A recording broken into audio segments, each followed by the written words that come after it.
China's population is growing at its slowest pace in decades. That's according to the latest census data out today. And the baby bust could have enormous implications for the country's future. There are currently 1.4 billion people living in China. That's almost 5.5% more than a decade ago. But what has worried many in Beijing, the birth rate remains weak and the population is getting older. So the number of Chinese citizens between 15 and 59 has dropped by 7%, while the number of people over 60 continues to rise. Potential parents responsible for this demographic shift say many pressures make them hesitant to have big families. Chen is 7 months pregnant. And like many other women living here in Shanghai, having a baby has been a big decision. For us to have a child, we needed a certain financial foundation before we could consider it. Now my financial resources are enough to support a baby. As for a second, I have to see if I have the energy. According to China's latest census, its population has grown by 72 million since 2010. That may sound a lot, but it's the slowest birth rate for decades. In the late 1970s, a one-child policy was introduced to stop a population explosion. It worked so well that in 2015, it was replaced with a two-child limit. But not everyone is happy with that decision. I'm a mother of 2 children. Although I followed the call of our country to give birth to a second child, I actually regret this decision. Our finances are good, but the biggest problem is that no one can help us with our children.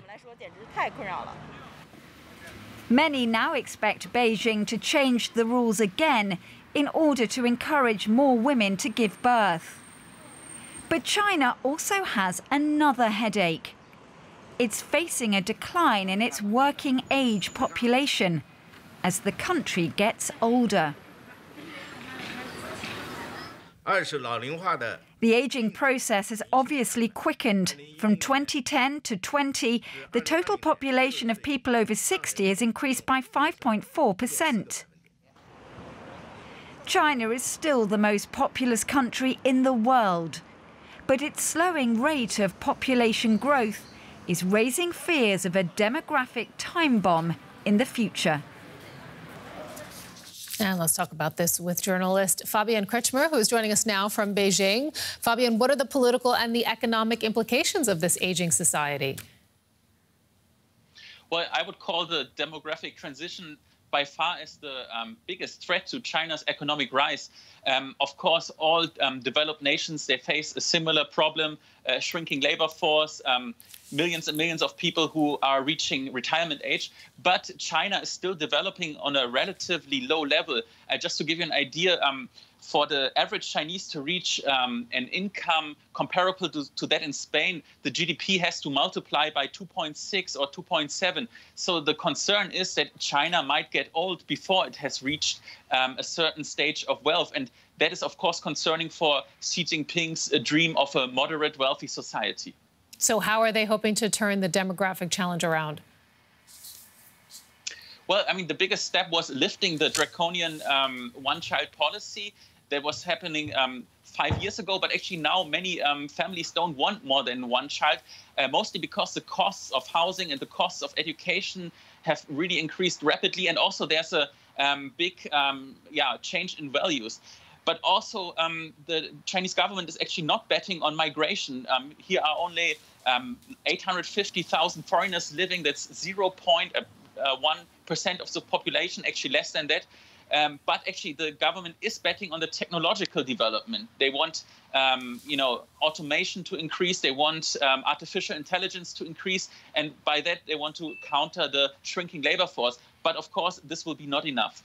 Talk with us a little bit more about the political implications, because, I mean, you mentioned Xi Jinping's vision for China. So where does all of this fit into that? I mean, if you think this through, then, of course, the demographic crisis threatens the legitimacy of the Communist Party, because the rule that they have is basically based on their economic rise. And if the economic rise is slowing down, and it will eventually slow down, then, of course, their legitimacy is on threat. But it will not happen very soon because many other factors of the demographic development are developing in a good sign. For example, the education rate is getting higher, and also the urbanization rate is still increasing a lot. And those are all factors which push the productivity of the workers. Journalist Fabian Kretschmer in Beijing, thank you. Let's talk a little bit about those implications with DW Sung-Han Soo, who joins me now from Taipei. Good to see you. Now, China's population, the society is aging. In that respect, it somewhat resembles now Japan or Germany, for that matter. But what are the economic and political implications for China?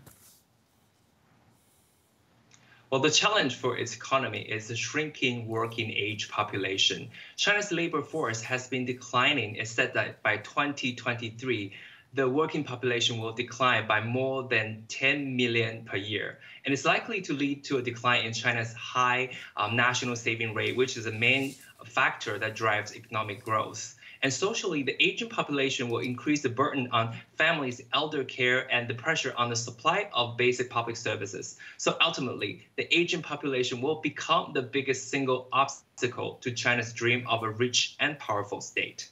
But will demography perhaps even end China's rise to power? And if that threat is real, what can Beijing do about it? Well, yes. Earlier, a study by the Chinese Academy of Social Sciences showed that the country's population will start to contract by 2027. And that is the year when many predict that Chinese economy could overtake the United States in size. So there's this metaphor that goes like Chinese economy is like an airplane still in the air, but suddenly there's not enough labor force, just like an airplane suddenly running out of fuel, which will be a disaster for the Chinese economy and even the world economy. So China will have to make overall plans and take specific measures to address it. Well, it'd be interesting to see what kind of measures that could be. Sung-Han Soo in Taipei, thank you so much.